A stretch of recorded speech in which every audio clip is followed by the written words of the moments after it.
Bonjour à tous.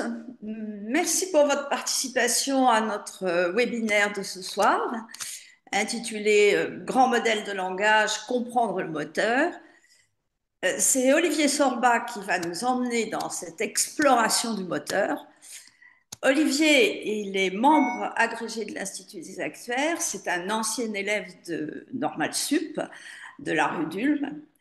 Et il est même docteur en statistiques mathématiques par une soutenance de thèse sur le tard en 2016. C'est un ex-directeur scientifique des risques dans plusieurs structures du monde financier et industriel, Caisse des dépôts, Crédit Agricole, Groupe Lagardère. Il est aujourd'hui consultant scientifique et comme il est toujours passionné par la recherche, il est également administrateur de l'Institut de l'École normale supérieure. Tout au long de son exposé, vous pourrez poser vos questions dans le chat. N'hésitez pas, je me suis entourée aujourd'hui d'une équipe de choc de panélistes qui seront là pour lire les questions que vous posez, éventuellement pouvoir intervenir pour ponctuellement à l'occasion dans l'exposé d'Olivier, soit pour poser votre question, soit pour eux-mêmes intervenir s'ils le souhaitent. Donc, ce sont les animateurs du groupe de travail qui est dédié à l'intelligence artificielle au sein de notre GT anticipé en univers incertain. Donc, c'est Nicolas Maresco, Michael Dogno et Marc Julliard, qui est également président de la commission innovation. Nous allons commencer. N'oubliez pas que si le sujet vous intéresse, vous pouvez nous rejoindre dans le groupe de travail. Il suffit de s'inscrire sur le site. Et sans plus attendre, je vais passer la parole à Olivier. Et je vous souhaite bon exposé et de découvrir la profondeur du sujet que nous n'avons pas encore abordé ensemble de la manière dont va la faire Olivier. Merci beaucoup Olivier d'avoir accepté notre invitation et je te passe la parole. Merci Florence, merci à vous de l'invitation. Je voulais saluer les panélistes avec un peu de pitié pour l'un d'entre eux qui a déjà assisté à l'exposé. Donc, sera un critique encore plus affûté. Voilà, très rapidement, c'est un exposé qui a pris naissance dans un des séminaires qu'on organise avec l'Institut de l'ENS dont tu as parlé, Florence, qui était consacré justement à l'IA générative.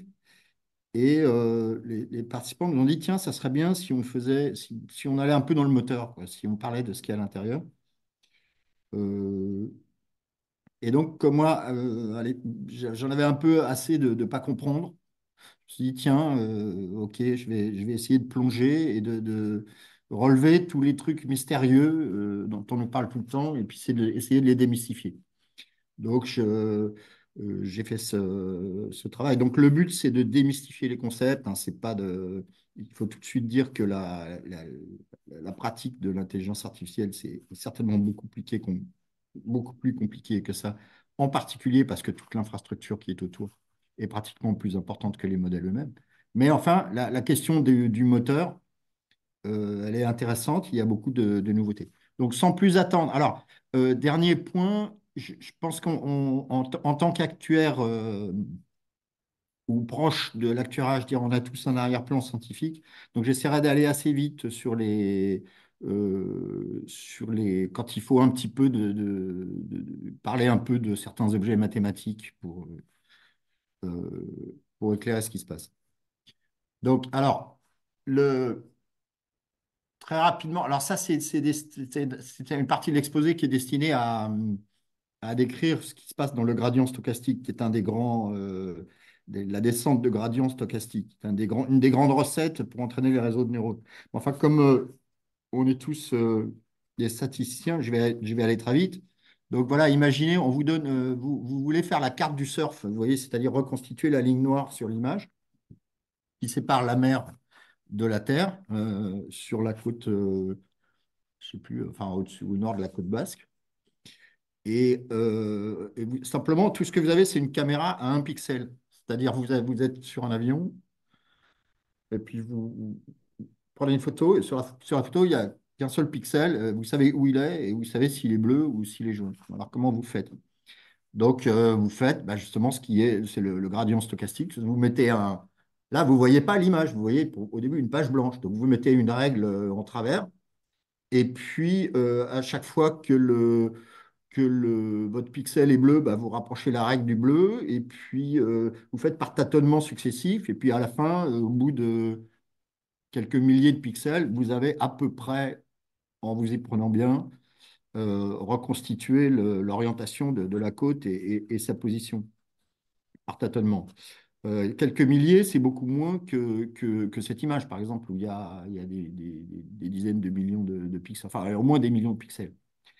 Donc, ça, c'est quoi? C'est-à-dire qu'en statistique et en apprentissage, on veut faire quelque chose qui soit capable de répondre à des questions dans la réalité. Donc, bon, mais la réalité des questions qui vont venir, on ne les connaît pas.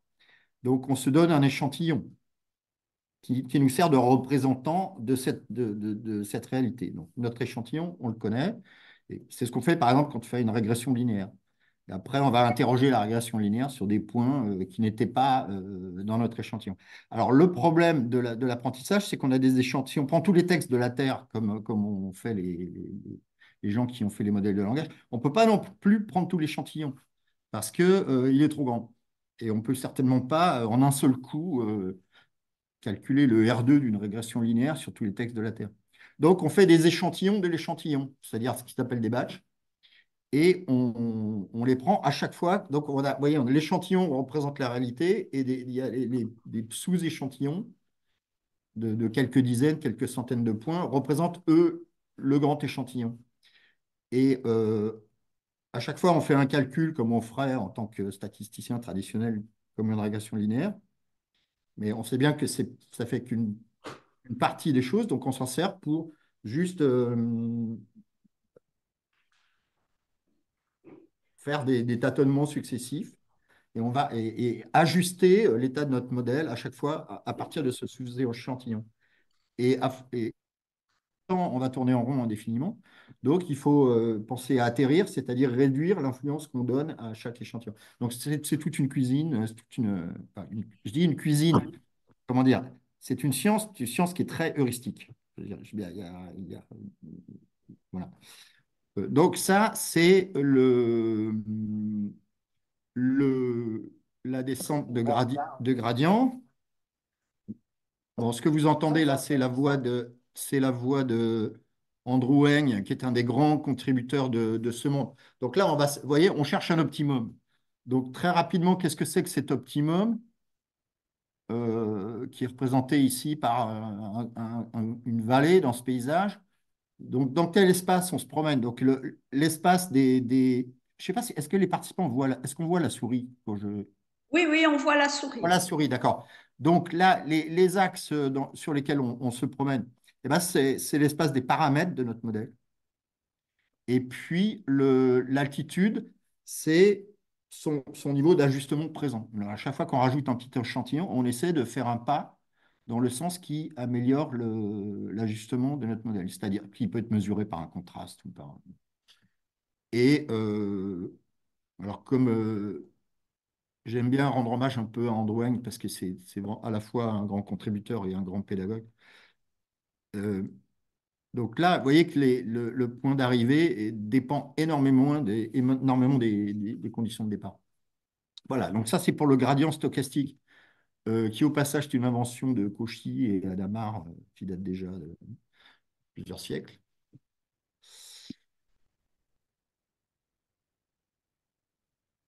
Alors, si je reprends notre histoire de la carte vous voyez, si ok, j'ai fait ma caméra à 1 pixel, puis j'ai trouvé où je peux surfer, et où je peux pique-niquer sur la plage et la séparation entre les deux.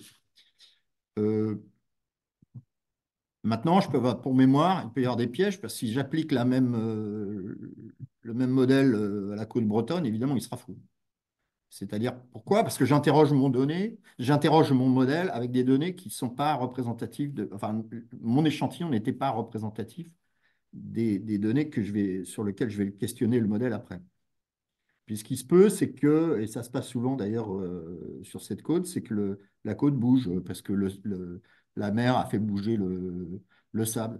Bon, ça, dans la vie, en général, c'est ce que j'ai mis. Euh, Excusez-moi, Florence, en fait, juste pour reprendre ta proposition initiale, on peut poser des questions Bien au sûr, cours bien de sûr. route ou c'est à la fin, c'est ça? D'accord. Non, non, non, Donc, maintenant, on allez. peut vous interrompre. Enfin, ça va interrompre oui, donc en fait, moi, la question que je me posais donc je vois bien ce que vous avez fait tout à l'heure, la question que vous posez, c'est quoi? C'est la faculté de faire des pique-niques près de la plage, c'est ça? Donc, c'était Disons, c'est quoi c'est pas la question la plus Ouais, importante. ouais, ouais. Non, Non, mais non, l'apprentissage, c'est-à-dire, c'est pour répondre c'est avec. pour Oui, se pardon. faire une idée de comment j'arrive à entraîner un modèle avec tous les D'accord. textes de la Terre. Vous voyez, avec des très D'accord. grandes quantités de données. D'accord. Parce qu'en tant qu'actuaire, on est tous disons, des statisticiens. On comprend très bien ce que c'est que faire un calcul pour caler un modèle sur un échantillon. Simplement, là, l'échantillon est beaucoup trop gros pour qu'on puisse faire le calcul en un seul coup. Donc, il faut le faire par tâtonnement successif. Voilà, il y a peut-être un long discours pour dire ça. Donc, c'est d'où la technique de descente de gradient stochastique. Euh, voilà, après, donc ça, ensuite, ça, c'est des considérations sur euh, la différence entre la théorie et la pratique quand on entraîne un modèle. Mais bon, ce n'est pas très important pour de notre propos. Alors maintenant, donc on a parlé un peu vous voyez, le trait de la côte basse, il est pris exprès parce qu'elle est droite. Ça peut s'assimiler à une régression linéaire. Donc on va faire un saut au réseau de neurones et entre les deux, effectivement, il y a tout le machine learning qui est très familier. Je pense à la plupart des gens qui sont là ce soir. Donc, les éléments d'un réseau de neurones, c'est quoi? C'est des entrées qui sont des chiffres. Et donc, une partie du mystère, c'est comment je peux prendre des textes et les transformer en chiffres. Et puis après, on combine ces chiffres. Par exemple, les chiffres, ça peut être les intensités de couleurs sur une image. Vous savez, le grand truc. Est-ce que c'est un chat ou un chien? Quelle sorte de pingouin, de quelle sorte de pingouin parle-t-on? Donc, on donne une image et puis c'est juste une séquence d'intensité lumineuse.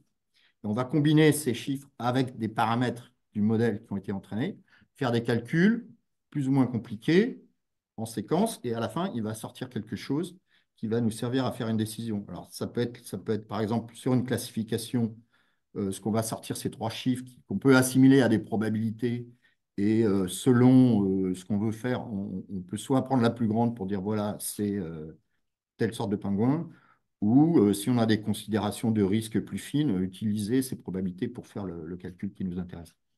Et puis, par exemple, pour prédire un mot, j'anticipe un peu, c'est ce qu'on va faire. On va produire des probabilités qui s'appliquent à tout un vocabulaire, et puis on va générer le texte en faisant un tirage selon cette loi de probabilité. Donc, mais là, je vais très vite parce que je pense que tout le monde est familier un peu avec ce qui se passe dans les réseaux de neurones. Donc, on rentre des chiffres, on les combine avec les paramètres, on mouline, on en sort des chiffres, on essaie de reconvertir en quelque chose d'utile dans la réalité.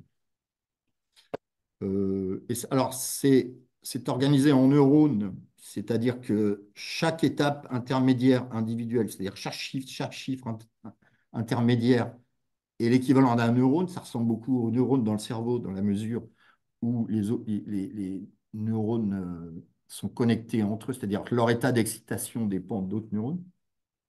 Ça ne ressemble pas du tout, dans notre point de vue, c'est qu'en général, dans les réseaux de neurones artificiels, il y a très peu de boucles. En général, on est séquentiel. Il y a des gens qui font des boucles, mais il y en a très peu. Donc, alors que dans le cerveau, alors, Florence en sait beaucoup plus que moi là-dessus, mais il y a très souvent, je crois, des rétroactions. Voilà. Et donc, comme un des grands une des grandes avancées, ça a été l'utilisation des processeurs graphiques pour faire ces calculs. On organise les neurones par couche, layer. Et puis, c'est quoi un layer? C'est un ensemble de neurones qui partagent la même structure de calcul, en fait. ils partagent pas les mêmes paramètres, ils ont chacun leurs paramètres, mais la structure de calcul est la même. Ce qui fait qu'avec un GPU, donc un processeur graphique, en général vendu par NVIDIA, on peut faire en bloc le calcul de chaque couche. Donc ça va très vite. Voilà. Alors ça, c'est un exemple. Il fallait mettre un exemple. Donc moi, j'ai bien aimé ce classificateur de Penguin. Donc là, on va rentrer quatre chiffres. On va faire une première séquence de calcul. Vous voyez, ce chiffre-là est calculé à partir des quatre précédents. Celui-là aussi. Celui-là. Et puis, à nouveau, celui-là à partir des quatre précédents. Et puis ensuite, on va sortir que trois chiffres. Parce qu'il n'y a que trois, apparemment, espèces de pingouins. Et on va faire les calculs qu'il faut pour que ça ressemble à des probabilités. Quand je dis faire les calculs qu'il faut, ça paraît un peu méprisant. C'est pas ça. C'est que on va s'organiser pour que ça sorte une probabilité. Au début, elle ne veut rien dire. Tout le secret, c'est dans l'entraînement qui fait que ça voudra dire quelque chose. Alors, donc, je voulais vous montrer un exemple pour montrer l'importance des noms linéaires. Excuse-moi, je n'arrive. Voilà. Donc ça, c'est un petit simulateur qui a été fait par les gens de Google. Vous voyez, imaginez que, vous voyez, ces points-là, ça serait le produit de ma caméra à un pixel. C'est-à-dire, c'est des points d'échantillon que j'ai. Et je cherche à les séparer. Et avec un petit réseau de neurones, alors lui, il a une seule couche, c'est-à-dire il a zéro couche cachée. Donc, en bref, c'est juste une régression linéaire. Et on applique la méthode du gradient stochastique, c'est-à-dire à chaque fois, on ajuste les paramètres pour que le résultat soit un peu moins faux. Vous voyez, instantanément, on arrive à reconstituer quelque chose de crédible pour séparer l'eau du sable, enfin le bleu du jaune. Donc évidemment, là, c'est très simple parce qu'il y a très peu de points. Alors, maintenant, si je vais faire la même chose avec un exemple un peu plus compliqué, euh, avec une succession d'opérations linéaires. Alors, comme on est tous actuaires, on sait que n'importe comment, une succession d'opérations linéaires, c'est jamais qu'une seule grande opération linéaire. Alors, on va essayer. Voilà. Alors là, oui, vous voyez que le compteur tourne. D'ailleurs, j'ai lancé le calcul, mais il ne se passe rien. Enfin, en termes d'amélioration du contraste. Alors, pourquoi il ne se passe rien? C'est parce qu'en fait, les points tels qu'ils sont là, c'est strictement impossible de les séparer avec une régression linéaire. Puisque, Ah oui.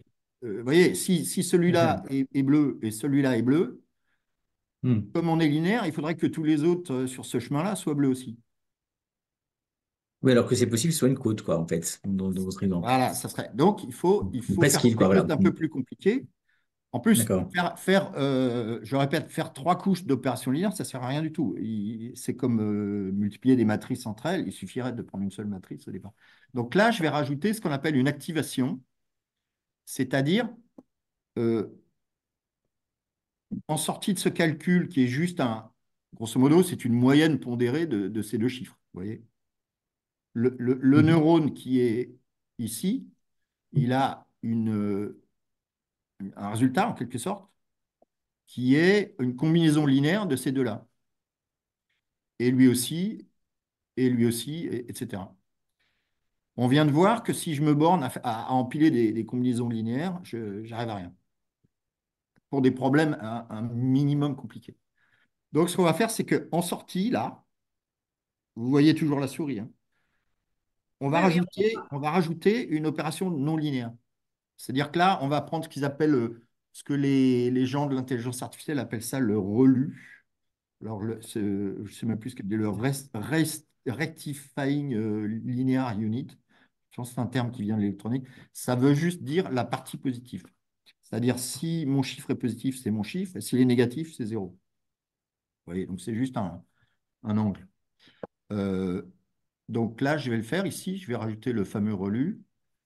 Et vous voyez qu'instantanément, on arrive très bien à séparer nos points en, en optimisant les paramètres du réseau par la méthode du gradient stochastique. bon, je ne m'étends pas là-dessus parce que je pense que là, on n'est pas encore dans les modèles de langage, donc vous êtes assez familier avec les réseaux de neurones. Mais donc, les non-linéarités, si vous voulez, c'est un peu l'équivalent du et du ou en logique.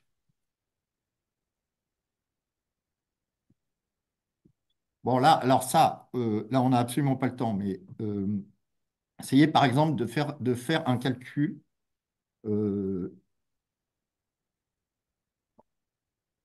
pour trouver le maximum de deux nombres. Alors, vous essayez juste avec des opérations linéaires. Et vous allez voir que ça ne marche absolument pas, parce que le maximum de deux nombres, c'est le paradigme d'une opération non linéaire. Et donc, est-ce qu'on peut y arriver avec une? Combien il faut de non-linéarité pour y arriver? Je vous laisse chercher, mais après, donc ensuite, je vous ai fait le schéma. Là aussi, on va aller très vite parce que le but, c'est pas de plonger là-dedans, mais le schéma du petit réseau de neurones qui permettrait de faire ça. Alors, ici, vous avez le schéma. Il y a une couche linéaire, une non-linéarité, encore une couche linéaire et la sortie. Donc, ça calcule juste ça. Ça calcule, hop, vous voyez, bon, bref, je ne veux pas perdre de temps à détailler, mais si vous voulez vous amuser à décortiquer le calcul, vous verrez que ça marche très bien et que ça se représente très bien par un réseau de neurones qui est très simple. Ça, c'est le schéma vu par TensorFlow et ça, c'est le schéma des opérations que toujours TensorFlow, c'est un des grands logiciels qui servent à entraîner les réseaux de neurones. Il y a les deux principaux, c'est TensorFlow et PyTorch. Il y en a un qui est fait par Google et l'autre qui est fait par Meta. Donc ça, c'est le schéma des opérations pour mettre à jour les paramètres à chaque fois qu'on présente un échantillon. Voilà. Alors maintenant, un exemple plus complexe sur...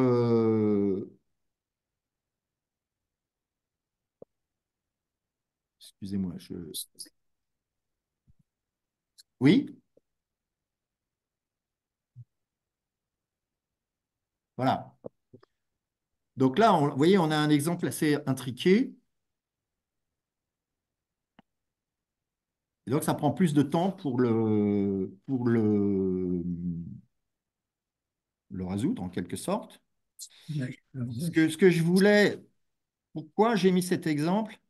Parce que c'est pour montrer ce qui se passe à l'intérieur du réseau. Vous voyez, là, il commence à peu Ah près oui. faire quelque chose qui commence à avoir du sens.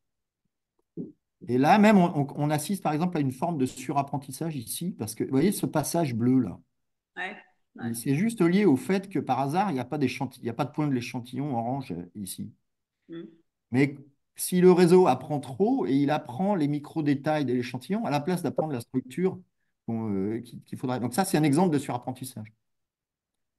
Alors voilà, maintenant, si vous voulez regarder, ça, c'est la... Je ne sais pas si c'est clair, chacune de ces petites images-là, c'est une représentation de la réponse de ce neurone pour chacun des points de ce carré. D'accord? Chaque, D'accord. chaque point ici a un X et un Y, à deux coordonnées, qui servent à calculer les activations. Et donc là, on a le résultat des activations pour tous les points possibles, en quelque sorte. Et vous Donc, avez vous voyez, combien de par exemple, points? ça, c'est la variable X. Donc, elle est très élevée à droite, donc elle est représentée en bleu. Et là, la variable Y, bah, elle est très élevée en haut. Donc, c'est le même principe, mais pour l'activation du... Et moi, ce que j'aime beaucoup, c'est qu'on voit parfaitement ce qui se passe dans le réseau, c'est-à-dire que les premières couches font des choses très basiques. Vous voyez, d'abord des régressions linéaires, des traits. Ensuite, on commence à avoir des choses un peu. Donc, on a des angles, des coins, vous voyez, des coins, des points. Ici un point, ici un point. Et puis, ensuite, on a des choses plus compliquées que je serais bien en peine de décrire. Et au fur et à mesure qu'on va vers les couches supérieures enfin, je ne sais pas dans quel sens faut voir, mais dans les couches les plus éloignées de l'input, on s'approche de quelque chose dont la signification se rapproche du résultat qu'on cherche. C'est-à-dire que, par exemple, quand on fait ça avec des images de chats et de chiens, là, c'est pareil, on voit des formes basiques. Puis là, on commence à voir des oreilles, des moustaches, vous voyez, donc il y a une sorte on va de la géométrie vers la sémantique. Il y a une sorte de distillation et de création de sens dans les étapes. C'est pour ça qu'après, quand on a un réseau de neurones comme ça qui sait faire évidemment des choses beaucoup plus compliquées que celui-là, on peut le reprendre, juste couper la tête ici, et puis entraîner une nouvelle tête à faire autre chose. Et comme toute l'intelligence sémantique est un peu dans les couches intérieures, ça va beaucoup plus vite que de réentraîner un réseau tout entier. Voilà. Euh, Là que tu nous disais, c'est quoi? C'est Google, cet instrument très c'est pédagogique? Google. Je vous ai mis dans les slides, vous avez le lien, hein. Ça s'appelle le Playground de TensorFlow. Non, parce que ça illustre bien, Oui, je trouve que c'est toujours très, très, visuel. très, vraiment. Et puis, c'est très agréable à utiliser. Vraiment, c'est très bien fait. Voilà. Donc, ça, Oui, c'était un peu pour. Et pour ceux qui seront impatients après le webinaire de l'essayer avant même d'avoir les slides, le lien est également dans le chat. Ah, très bien. Merci, Nicolas. Voilà.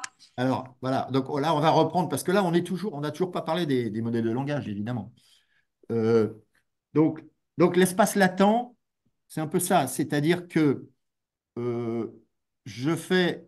Vous voyez, je reviens à ma question de la côte, là. Si je veux départager le, le bleu, le bleu du vert quand on me donne que les X ou les Y. Et pareil, je vais utiliser ma caméra, un pixel, le nombre de fois qu'il faudra.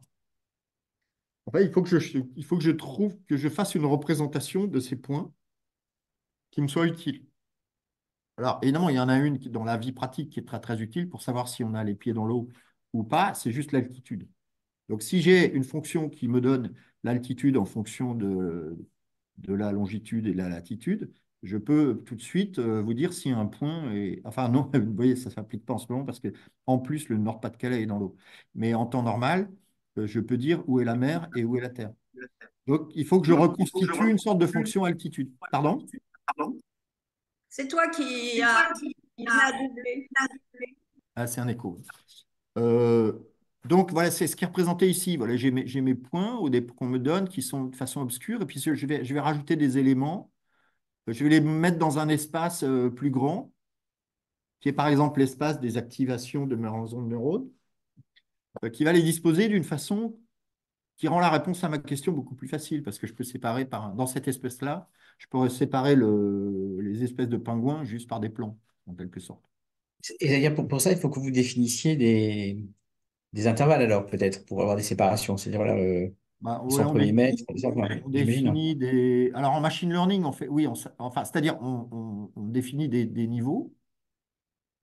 Vous voyez, on fait, pour revenir, là, dans la dernière sortie, là, par exemple, si j'ai deux chiffres, je vais faire une combinaison linéaire de mes deux derniers chiffres. Et si je veux juste dire si c'est oui ou si c'est non, je vais dire, bon, bah, si cette combinaison linéaire est positive, ça va être oui, et puis si elle est négative, ça va être non.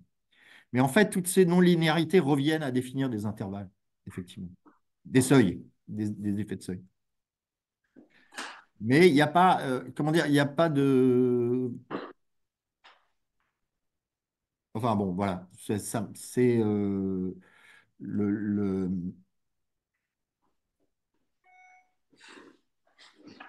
C'est le jeu des non-linéarités, quoi, qui répond à ce que vous dites. Voilà, donc ça, c'est l'espace latent. Excusez-moi, j'avais une question. C'est le nombre de couches de votre modèle, c'est lié à l'apprentissage qui a défini ça. C'est-à-dire il a C'est considéré que les six défini à couches l'avance, suffisaient. hein. C'est euh, Manuellement, c'est c'est une d'accord. sorte de. Alors, dans la pratique, ce que les gens font, c'est qu'ils font une sorte de méta. Et c'est une sorte de méta-paramètre. Vous voulez, D'accord. on entraîne un modèle. On se donne un ensemble de structures de modèles possibles et on les entraîne tous et puis on regarde ceux qui marchent le mieux. D'accord. Et on explore l'espace des modèles possibles comme ça, quoi. D'accord. Et si on avait mis une couche de plus, ça n'aurait rien apporté de plus, ça aurait dégradé le résultat, ou non, non, ça aurait a priori amélioré, quand quoi qu'il en soit, peut-être pris plus de temps, ça aurait Bah, été beaucoup plus long, mais oui, ça aurait pris plus de temps.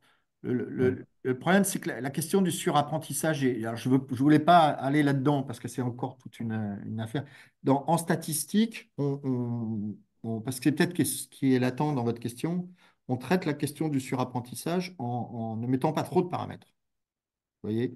Je veux dire, si j'ai 40 points d'échantillon et que je fais une régression à 1000 variables, je suis absolument sûr que ça va me mettre dans le mur. Alors, de façon Oui, oui, surprenante, voilà, c'est ça. les gens des réseaux neuronaux ne font pas ça. Mais Ils ma question, font, c'était comment trouver le juste équilibre? Enfin, comment. voilà, alors ils font pas, donc, parce qu'il y a une façon, c'est la section de modèle, c'est que je fais des régressions à un paramètre, 2, 100, 1000, et puis je regarde à quel moment ça commence à diverger et je m'arrête. Donc, ça, c'est une façon empirique. Voilà. Si je connais le niveau du bruit, je n'ai pas besoin de faire ça, mais dans la vie, je ne connais jamais le niveau du bruit, donc je suis obligé de. Voilà. Euh, Ça, c'est la façon statisticienne de faire. La façon réseau de neurones, ils font pas ça. Ils mettent beaucoup plus de paramètres que de points d'échantillon. Enfin, toujours beaucoup trop de paramètres. Et on entraîne, on coupe l'échantillon en partie entraînement et partie test. Et donc, on entraîne sur la partie entraînement. Et périodiquement, on teste l'état du modèle sur la partie test. Et quand le modèle commence à surapprendre l'échantillon d'entraînement, ça se voit parce que sa performance sur l'échantillon de test commence à baisser. Et donc, on s'arrête là. On ne réduit pas le nombre de paramètres, on arrête l'apprentissage. Ouais, il y a certainement d'autres façons, mais la façon majoritaire, c'est ça, c'est le early stopping. Et c'est assez mystérieux. Il y a même des gens qui. C'est la spécialité, par exemple, de Marc Mézard, qui est pratiquement un labo de recherche sur des questions comme ça. C'est comment est-ce qu'on arrive à faire quelque chose qui fait du sens avec des modèles où il y a beaucoup trop de paramètres par rapport à ce qu'il faudrait en théorie. Alors, bon, je me risquerai pas là-dedans. Enfin, c'est très intéressant, mais je risquerais d'abord de dire des bêtises et puis de prendre trop de temps. Alors, donc ça, l'espace latent. Alors, bon, maintenant, alors, parlons des réseaux. Bon, il nous reste 1 heure, je pensais. Euh, Parlons du langage. Alors, il y a une première question, c'est comment je fais pour traiter du texte? Parce que je ne sais pas faire du calcul avec du texte, je sais faire du calcul avec des chiffres. Donc, mon premier réflexe, c'est de numéroter les mots. Donc, ça me permet d'assigner un chiffre à chaque mot. Simplement, ça ne marche pas parce que le vocabulaire est infini, il y a des néologismes tout le temps. Donc, euh, on a développé. Vous voyez, c'est ces exemples de néologismes, le super médiateur, le doublé levé, doublé levé. Donc, on peut pas, il est impossible qu'on puisse penser à l'avance à tous les mots qui se présenteront dans les textes qu'on aura à traiter. Alors, on peut les remplacer par unknown, comme on faisait au début dans le machine learning. Mais le truc qui marche mieux, c'est ce qu'on appelle la tokenisation. Donc, c'est des méthodes qui sont empruntées aux méthodes de compression de signal. C'est-à-dire qu'on regarde on prend un corps de texte très grand, on regarde c'est ce qui se passe dans les fichiers zip en gros. On regarde quelles sont les séquences les plus fréquentes et on les met dans un dictionnaire. Et puis ensuite, on code le texte en fonction de ces séquences. Donc les mots les plus fréquents sont représentés dans notre dictionnaire, mais ce n'est pas un dictionnaire de mots, c'est un dictionnaire de tokens. Et comme toutes les lettres sont aussi représentées, on est absolument sûr de pouvoir traiter tous les néologismes. C'est un autre intérêt, c'est que ça permet de donner du sens à des parties. Vous voyez, par exemple, super médiateur, je peux avoir un token qui sera super et un token qui sera médiateur. Donc on voit, puis il peut y avoir un avantage sémantique à avoir séparé ces deux parties. Voilà. Donc là, un exemple. Donc je m'étais amusé avec un petit réseau de neurones. D'abord parce que je ne voulais pas payer. Donc, c'est un réseau de neurones qui a été fait pour travailler sur des bedtime stories, des histoires pour les enfants pour le soir. Donc, comme c'est le vocabulaire d'un enfant de 4 ans, ça tient sur mon PC. Mais c'est aussi très intéressant. Je crois que j'ai mis la référence de l'article. On s'aperçoit que même sur des modèles de langage comme celui-là, qui ne sont pas si grands, ils ont quand même des spécificités qui sont propres aux grands modèles de langage. Donc voilà, par exemple, il y avait un griffon horrifique, not unusual, vous voyez, avec une faute d'orthographe. Donc ça, c'est la décomposition en token. Et c'est le tokenizer qui est utilisé, là, il est très courant, enfin, il n'a rien de spécial. Donc, once upon a time, le G point, là, ça veut dire qu'il y a eu un blanc avant. There was a horrific. Alors, comme j'ai écrit horrific pas de la bonne manière, il a été obligé d'utiliser des tokens. Un griffon, pareil, parce que le mot griffon n'apparaît probablement jamais dans le langage écrit avec un G majuscule au début. Donc, il a été obligé de le reconstituer parce que ça ne figurait pas dans son vocabulaire de token. Là, il y a le point. Not unusual, et comme il y a une petite faute d'orthographe, donc là, pareil. Et puis, après, si je remets le même avec moins de fantaisie dans l'écriture, donc j'ai une autre tokenisation. Mais dans les deux cas, j'ai réussi à faire rentrer ma phrase dans mon vocabulaire prédéfini. Alors, ce que j'aime bien dans ton exemple, Olivier, c'est que vous avez une requête, par exemple, un prompt, une invite pour ChatGPT. Vous lui dites, tu es ou je suis un expert en data science, en actuariat. Ouais, Donc, tu vas me parler, mais comme pour un enfant de 10 ans. Ce qui fait qu'il y a à la fois le fond qui est là, mais la pédagogie pour du grand public. Après, bien sûr, ça dépend de la cible. Mais je trouve que c'est un bon exemple ce que tu dis de combiner à la fois du vocabulaire simple et puis de la finesse scientifique. ouais. Et Olivier, ce qu'on peut rajouter, c'est que les tokenizers, pardon, ne sont pas forcément que liés à des mots. Ils travaillent aussi avec des groupes de lettres et ça Ouais. leur donne une certaine puissance. Et justement, comme tu me montrais dans l'exemple, quand il y a des fautes d'orthographe, en fait, il va découper jusqu'à tomber sur un groupe de lettres que lui il Voilà, connaît. qui Donc, connaît. naturellement, il supprime la faute d'orthographe. Et c'est pour ça qu'ils nous comprennent si bien maintenant les machines. Parce que même quand on fait des fautes, Voilà, il arrive il à arrive à avoir un refaire langage. les associations. Oui, oui, merci. Oui, oui, c'est bien ça. C'est-à-dire, on va ensuite, une fois qu'on a fait ça, on va travailler avec un vocabulaire qui n'est plus un vocabulaire de mots, qui est un vocabulaire de tokens. Donc, du point de vue de la machine, il ne sait pas ce que c'est qu'un mot, il sait juste que c'est qu'un token. Mais le lien avec notre univers à nous qui connaissons des mots, c'est qu'un token représente une séquence de lettres. Bon, voilà. Donc là, on a déjà fait un premier pas pour transformer des mots en chiffres. C'est des chiffres qui, pour le moment, ne sont pas très intéressants. C'est juste des numéros séquentiels dans un dictionnaire. Alors, ensuite, comment on va faire des chiffres intéressants? Alors, là, il faut passer très vite, en fait, surtout l'histoire du NLP, enfin du traitement du langage naturel, où il y a une technique qui s'est énormément développée, ce qu'on appelle technique de l'embedding. C'est-à-dire que je vais prendre un vocabulaire, et je vais donc un vocabulaire à l'origine de mots, mais maintenant de tokens, et je vais remplacer chaque entrée du vocabulaire, je vais le représenter par un vecteur. Et alors, je peux déjà prendre des vecteurs complètement au hasard. Ensuite, dans mon entraînement, je peux chercher à améliorer ces vecteurs pour leur donner de meilleures propriétés en lien avec la sémantique des mots. Et là, j'ai donné un exemple sur ce qu'on peut faire avec ces vecteurs. Donc, ça, c'est le code Python pour faire l'exemple. Donc, on est en dimension 252. Vous voyez, donc, chaque mot est représenté par un vecteur de 252. Et un vecteur que j'ai pris au hasard. Et donc, la façon standard de calculer la distance entre deux vecteurs dans le machine learning, c'est ce qu'ils appellent la distance cosinus. C'est un représentant de l'angle, en fait. Parce que ce qu'il faut. Bon, bref, là, on est dans la géométrie en grande dimension, mais en très grande dimension, tous les vecteurs aléatoires ont à peu près la même taille. Donc, enfin, ils ont de très fortes chances d'avoir la même taille, de par la loi des grands nombres. Et donc, ce qui reste, pour les différencier, ce n'est pas la taille, c'est leur angle.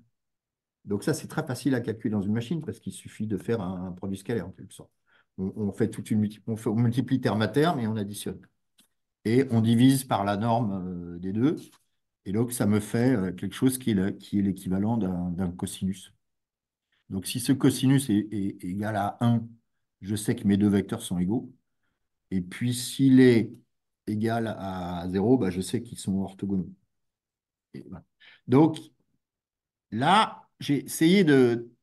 Non, ce qui est la façon d'utiliser ces vecteurs, assez bizarrement, c'est purement et simplement de les additionner pour combiner. Vous voyez là, la phrase Lily, 4, Lily plus 4 plus plays. C'est-à-dire c'est un représentant de la phrase Lily plays with the cat. Euh, je vous ai calculé dans cette petite expérience la distance cosinus, c'est-à-dire le cosinus, que forme ce vecteur additionné en quelque sorte, le vecteur de la phrase, avec chacun des mots. Vous voyez, donc là, pour Lily, je trouve 1,5 en gros. Pour 4, je trouve 1,5. Pour play, je trouve 1,5. Et pour des mots qui n'étaient pas dans la phrase, je trouve 0. Enfin, à peu près. Et vous voyez quand même que là, la joie des grands nombres joue vraiment en notre faveur. On voit bien que l'espérance, enfin, bref, c'est pas difficile de se convaincre. Enfin, on peut facilement faire le calcul de ce qu'on trouverait en moyenne et c'est pas très éloigné de ces chiffres. En particulier, deux vecteurs sans lien entre eux, enfin tirés au hasard, a priori, ils ont, ne serait-ce que par symétrie, ils doivent avoir un cosinus proche de 0. Donc, ça veut dire quoi? Ça veut dire que si on m'a donné juste ça, c'est-à-dire le vecteur qui représente la phrase, eh bien, je peux extraire les mots. Vous voyez, je peux refaire sortir les mots qui étaient dans ma phrase. Donc, c'est assez bizarrement, c'est une addition qui marche dans un sens, comme l'addition qu'on connaît, mais qui marche aussi dans l'autre sens. Et donc, ça n'existe pas en petite dimension. Vous voyez, si je fais 5 plus 7 égale, c'est 12, c'est ça. Et je vous me dites 12, je ne peux pas vous redire 5 plus 7. Mais là, en grande dimension, assez bizarrement, ça marche. D'ailleurs, sur des trucs plus compliqués. Vous savez, on fait pour faire un grand saut dans la complexité, on fait des vecteurs sémantiques pour représenter les phrases dans les techniques de, d'interrogation des modèles de langage assistés par le Retrieval Augmented Generation. Et il y a des gens qui ont fait des articles pour dire attention, des textes qui sont représentés par leur vecteur sémantique, c'est absolument pas confidentiel parce que le vecteur sémantique permet d'extraire à peu près 80% des mots qui figurent dans un texte, enfin, dans une séquence de texte. Donc voilà, ça, il y a cet aspect. Et donc la façon standard dans les réseaux de neurones, c'est un peu déconcertant au début, de concaténer des informations entre elles, c'est juste d'additionner les vecteurs correspondants. Et Il y a un truc qu'il faudra que tu m'expliques après parce que euh, après on voit que c'est pas réversible. On a des problèmes d'inversion en intelligence artificielle et donc il faudra que tu m'expliques après pourquoi. bah, parce que c'est pas. Oh non, mais c'est très simple, on peut le dire tout de suite. Et je veux dire, c'est magique, c'est réversible. Pourquoi? C'est parce que j'ai pas trop de mots là. J'ai 8 mots. J'ai pris 8 points au hasard dans un espace à 252 dimensions. Mm. Donc, c'est comme si je vous. Enfin, bref, on voit que c'est pas. Il y a très peu de collisions. Enfin, il y a très peu de chances que ces mots soient en collision.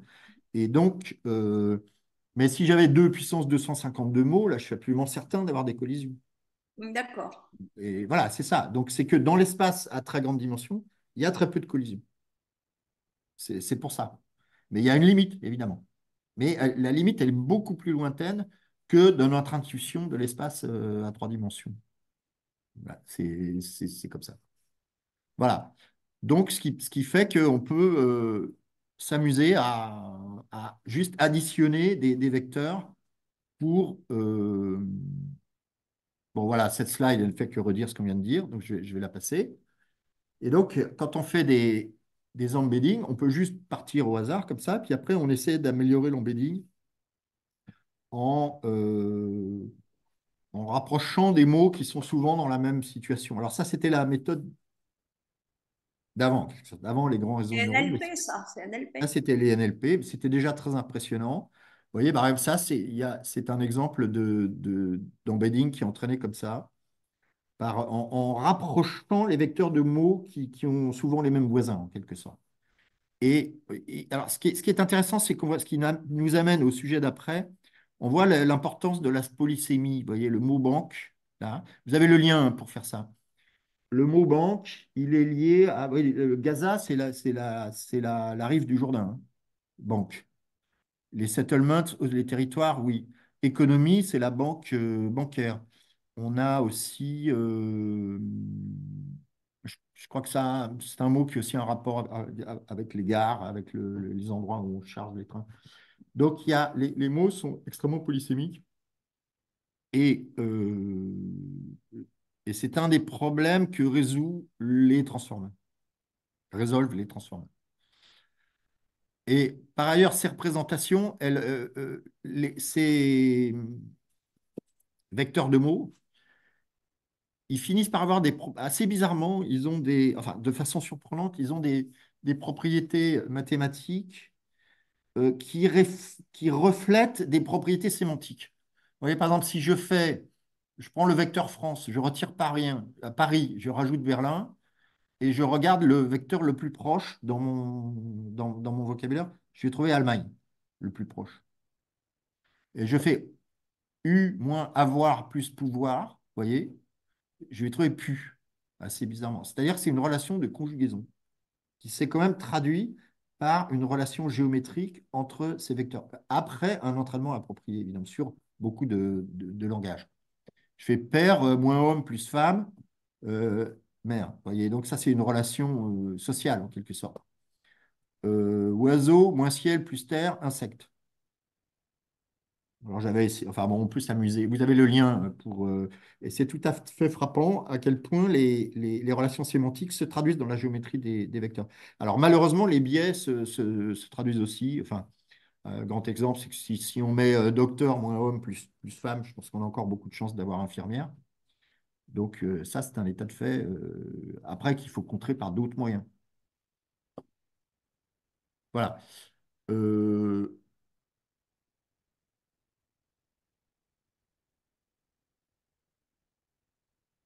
oui, donc ce que je vous parlais tout à l'heure des vecteurs sémantiques, qui ont l'équivalent de ces vecteurs, mais rapportés à des documents ou à des phrases. Là, c'est l'exemple d'une régression.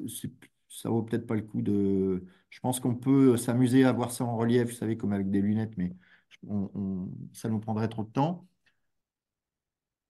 C'est un exemple de classification de revues qui sont de revues de commentaires clients qui sont sur Amazon à partir des vecteurs qu'un grand modèle de langage permet de faire sur des textes cette fois-ci. Non pas sur des mots, mais sur des textes. Alors, je suis passé allègrement des mots au token. Pourquoi? Parce que le début du traitement naturel du langage, les vecteurs étaient basés sur des mots. Et la pratique des tokens est arrivée après. Accessoirement, les tokens, c'est aussi la base de facturation des modèles en ligne. Ce qui ne doit pas être facile à vérifier. Combien on a consommé de tokens? Oui, enfin, je pense que c'est quand même, ça doit être une certaine moyenne. On peut Ouais. le faire soi-même, hein, parce que le tokenisateur, il n'est pas secret. Mmh. Mais si vraiment on veut vérifier, on peut, mais sinon, bon, Ouais. c'est un multiple du nombre de mots, quoi. Mmh. En moyenne. Mmh. Euh, bon, Oui, voilà, tout à l'heure, vous avez fait une oui. représentation en dimension 3. En fait, vu le nombre de paramètres, ce serait dimension combien en fait? Enfin, bon, sachant qu'on serait incapable de lire, hein, mais Vous voulez dire là? oui. Voilà, si vous avez pris 3 parce qu'il y a 3 dimensions, mais si on Oui, devait non, c'est en prendre. même plus. Là, c'est une méthode. C'est pour ça que je voulais passer vite, parce que Hmm. c'est une méthode séparée qui s'appelle TSNE, qui est une méthode du machine learning pour projeter l'affaire en dimension 3. Mais je pense qu'il y a beaucoup plus grande dimension. Mais c'est vrai que Mais là je pense que on va, Peut-être passer à la suite, ouais, on là. va peut-être passer. Après, ensuite, on a demandé. Bon, ok, je vais passer là-dessus aussi. Voilà. Alors maintenant, ok, on a dit comment faire des vecteurs avec des mots. On a dit que le réseau de neurones, il prend des vecteurs et il les mouline, et il sort un vecteur à la fin, ou des vecteurs, enfin, une matrice, vous voyez, des séquences de chiffres. Et donc, comment est-ce que je peux maintenant, à l'inverse, prendre des vecteurs et en faire des mots? Donc, c'est-à-dire décoder, en quelque sorte. Donc là, on s'approche un peu vous voyez, l'encodeur, décodeur. Là, ça commence à être la terminologie moderne des réseaux de neurones. Donc, en fait, eh ben, on fait ce qu'on a dit tout à l'heure. On va demander à notre réseau de neurones de sortir quelque chose qui s'apparente à une séquence de probabilité. Pour faire ça, c'est très simple. Par exemple, là, je vous inflige un peu de maths, mais bon, on est tous actuaires. Je veux juste faire une séquence de chiffres, puis je vais les exponentier, et je vais faire la somme, et puis je vais diviser chaque chiffre par la somme. Donc, ça me donne un ensemble de chiffres positifs dont la somme fait 1. Donc, ça fonctionne comme une probabilité. Ce n'en est pas une, hein. Souvent, on a tendance à croire que c'en est. Mais en fait, ça peut s'utiliser comme un jeu de probabilité. Et puis, je vais faire un tirage basé sur cette probabilité. Et alors, et donc, voilà, je vais générer un mot qui est celui qui est sorti au tirage. Et quand je fais de l'entraînement, je, je fais ça, mais je regarde le mot qui aurait dû sortir dans mon texte échantillon, et je regarde quelle probabilité mon modèle avait affecté à ce mot qui aurait dû sortir, et en fonction de si la probabilité est forte, en gros, je laisse comme ça. Si elle est très faible, bah, je corrige les paramètres, toujours par la méthode du gradient stochastique. Voilà. Donc là, on a dit comment faire un mot à partir d'un vecteur. Ça ne me dit toujours pas comment faire une phrase, un texte, répondre à des questions, etc. Mais on progresse un petit peu. Euh, bon, voilà. Alors,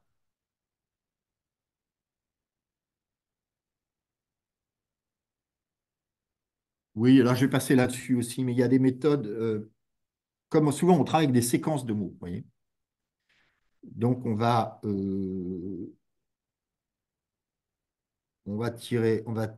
tirer un mot avec les fameuses probabilités, puis on va le réinjecter, et ça nous fait des probabilités pour le mot suivant, et on continue comme ça pour reconstruire une phrase. Euh, donc là, il y a tout un arsenal de méthodes pour faire correctement ces tirages. Parce il se peut que j'ai...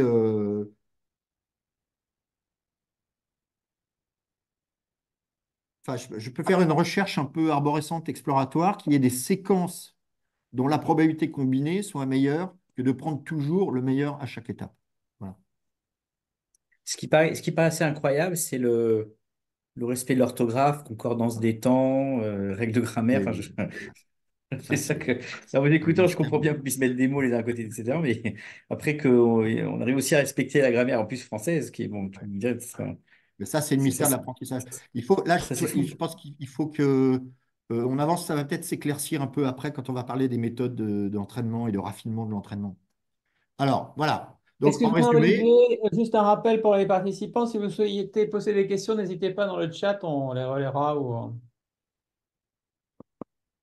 donc voilà. Donc, chaque token est représenté par un vecteur. On jongle avec l'information juste en additionnant des vecteurs.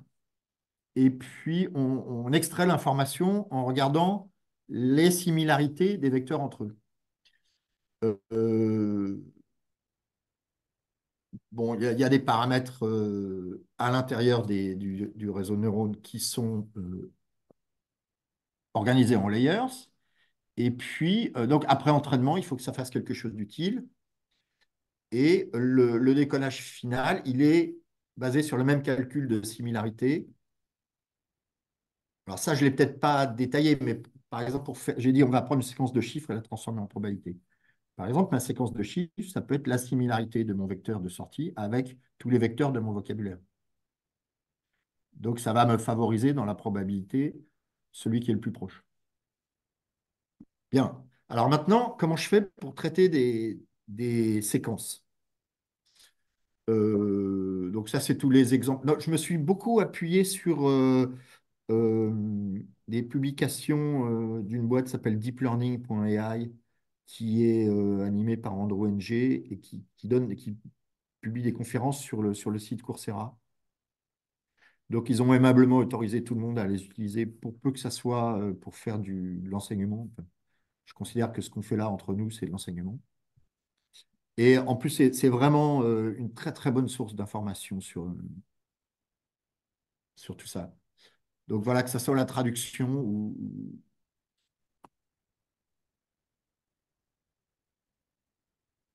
Alors, bon, là, on va passer très vite sur quelque chose qui est absolument crucial. Euh, enfin, je vais essayer de ne pas vous assommer avec des schémas comme celui-là. Ça, c'est le schéma historique de la première architecture de Transformer. Euh, bon, vous voyez, on rentre des embeddings, on fait des choses et on sort des probabilités de mots. Bon, c'est cohérent avec ce qu'on a dit jusqu'à maintenant. Il y a beaucoup de choses à l'intérieur que je vais essayer de vous décrypter juste avec des phrases. C'est là que les panélistes me diront si ça marche ou pas. Euh, donc, maintenant, je veux pouvoir traiter des séquences. Alors, il y a une première façon de faire, c'est comme pour mon modèle de pingouin, là, je vais traiter je vais faire un réseau complètement connecté. C'est-à-dire, je vais prendre les vecteurs qui représentent tous les tokens de ma séquence de texte d'entrée. Je vais les empiler dans une grande matrice et je vais mettre cette matrice en entrée de mon réseau de neurones et je vais faire en sortie, je vais choisir l'architecture pour qu'il y ait en sortie autant de... Enfin, admettons que, par exemple, mes vecteurs sont de taille 252. Je vais faire autant de fois 252 que je veux de mots en sortie. Et puis, comme ça, si je veux 10 mots, par exemple, je vais mettre 2520 chiffres en sortie. Puis, je vais les traiter séquentiellement, chacun comme un embedding d'un mot. Et puis, je vais faire ma méthode de décodage dont on a parlé pour fabriquer une chaîne de caractères. Donc, j'ai quelque chose qui a accepté en entrée une séquence de tokens et qui me produit en sortie une séquence de tokens. Et je vais prendre tous les textes de la Terre et les découper en séquences de la bonne longueur. Là, je suis contraint par la longueur là, dans mon architecture. Et faire mon gradient stochastique. À chaque fois que les mots en sortie sont proches en probabilité des mots que j'attendais. Par exemple, admettons que ce soit de la traduction. Euh, je laisse les paramètres, puis à chaque fois que c'est mauvais, je bidouille les paramètres pour que ce soit un peu moins mauvais. Donc à la fin, je vais avoir un truc qui sait raisonnablement, par exemple, traduire 10 mots de français en 10 mots d'anglais. Mais vous voyez bien que c'est extrêmement limité. Ça marche, mais c'est très limité. Pourquoi? Parce que c'est très contraint. J'ai juste 10 mots en entrée et 10 mots en sortie. Et j'ai pas... Mais comment tu peux, excuse-moi, il y a un truc que je comprends pas. Pourquoi tu peux parler en mots? je dis mots, excusez-moi, il faut dire token. D'accord, ok. Non, non, non, bon, Pardon, non, d'accord. tu as tout à fait raison. Token. D'accord.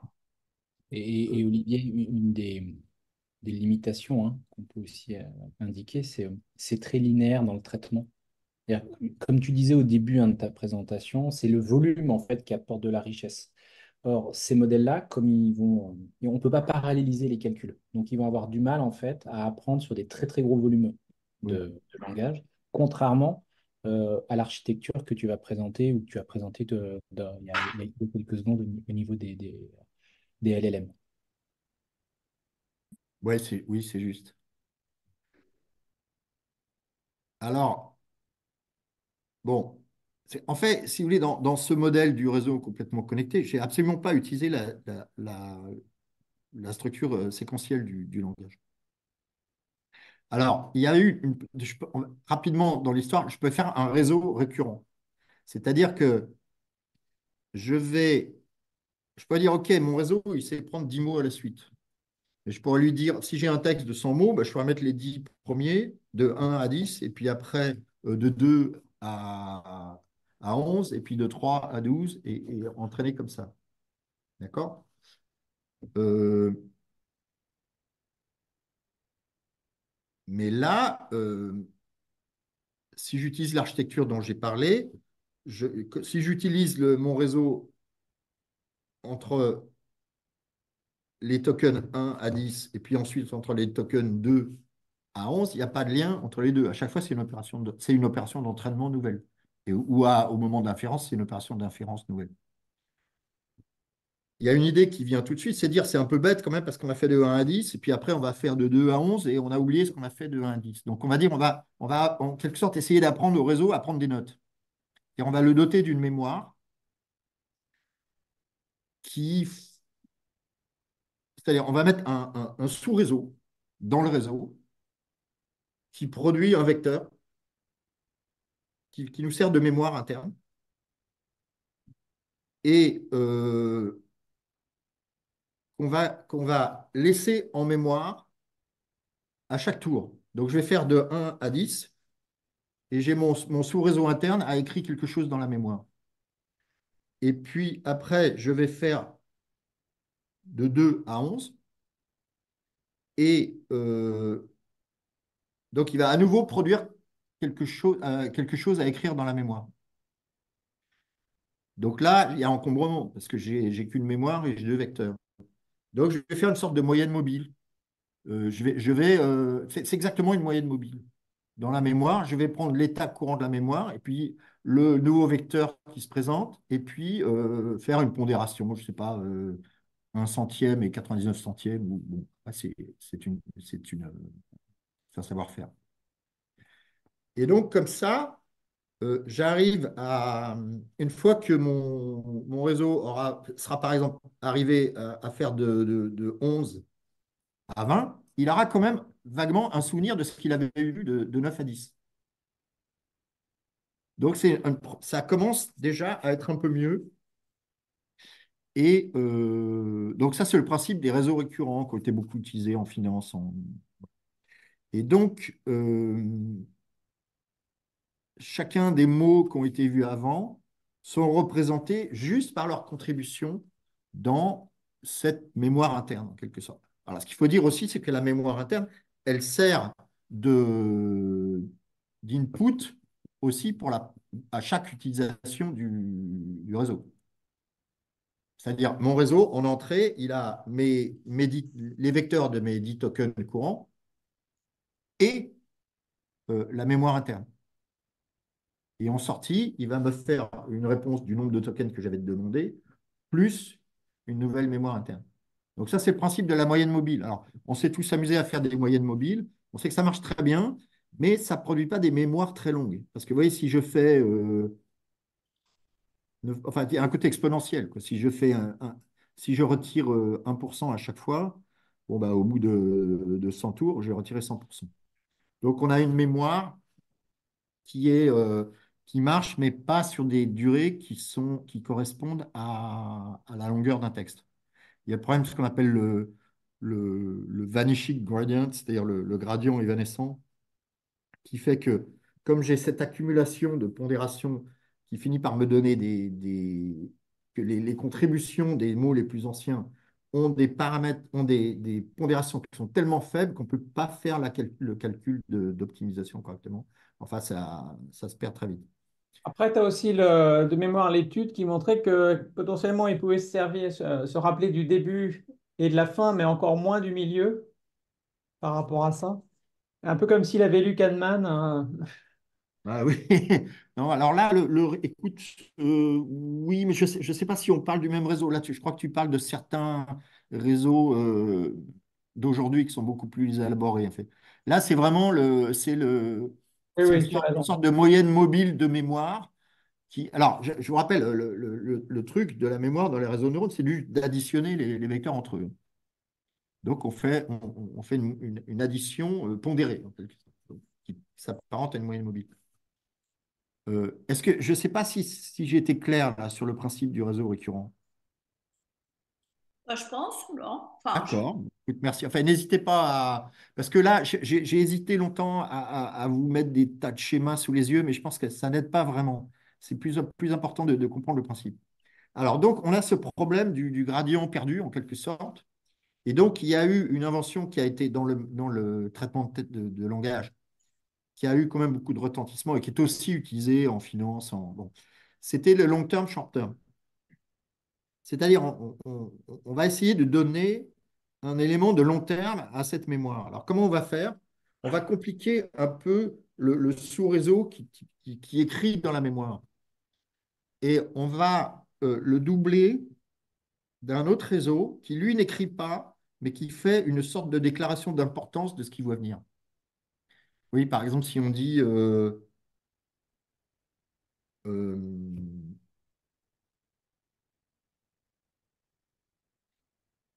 sais pas si ça vous coûte de donner un exemple, mais donc il va prendre les tokens et est entraîné à produire une pondération. Et cette pondération va être appliquée au moment d'écrire dans la mémoire. C'est une sorte de moyenne mobile pondérée par l'importance.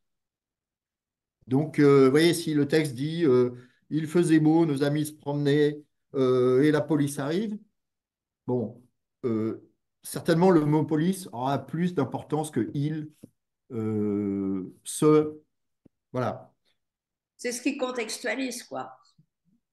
Par rapport au reste, c'est ce qui permet de Oui, contextualiser. absolument. Et alors, ce qu'il faut, la nuance à bien comprendre, c'est que l'importance, elle est décrétée par rapport aux mots entrants. Enfin, c'est-à-dire, c'est l'importance des mots entrants par rapport à eux-mêmes, en quelque sorte.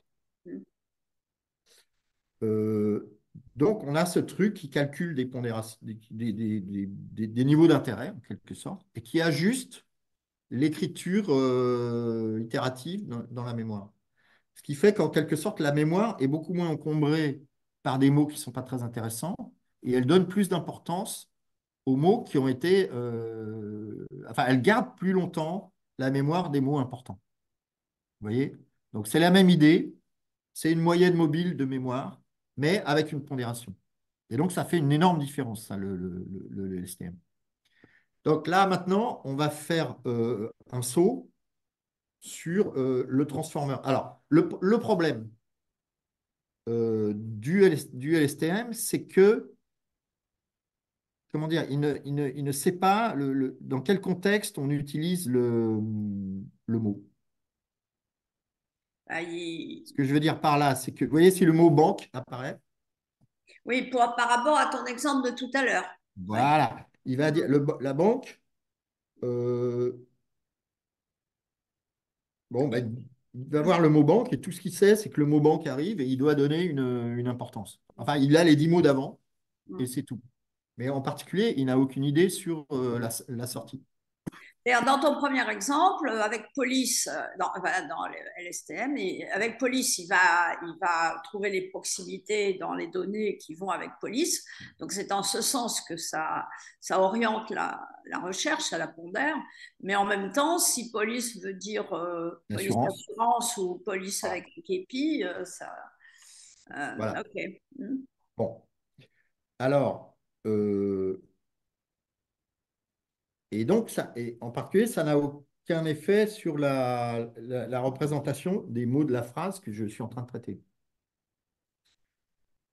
Donc, ce qu'on fait dans les transformers, et en particulier, ça aide à résoudre les problèmes de polysémie, c'est que on a un mécanisme qui s'apparente à ce qu'on vient de dire, mais qui n'est pas destiné à écrire dans une mémoire cumulative, bien qu'il puisse y en avoir, mais qui ajuste la représentation de chaque token en fonction de cet état de mémoire.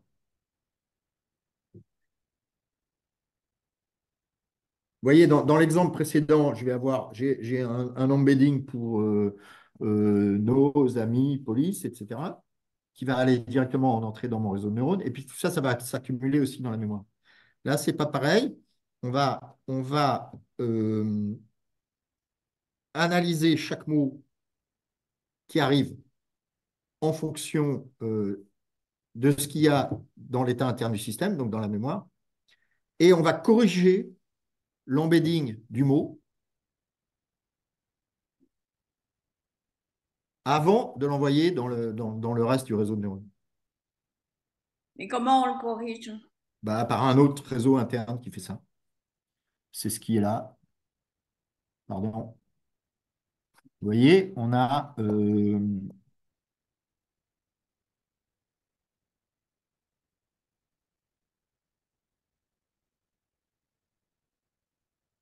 alors, ça, c'est l'exemple le plus compliqué, donc j'essaie de ne pas embrouiller, mais imaginons que c'est du texte, donc on fait de la traduction. Donc, on a du texte en entrée et du texte en sortie. Et donc,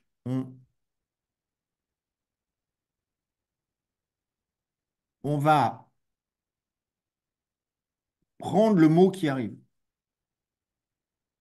On va le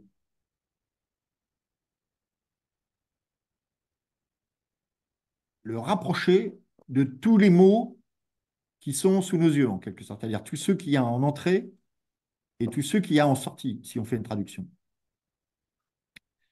Et on va faire un calcul d'importance, d'attention entre le mot qui arrive et tous ces mots. Et on va ce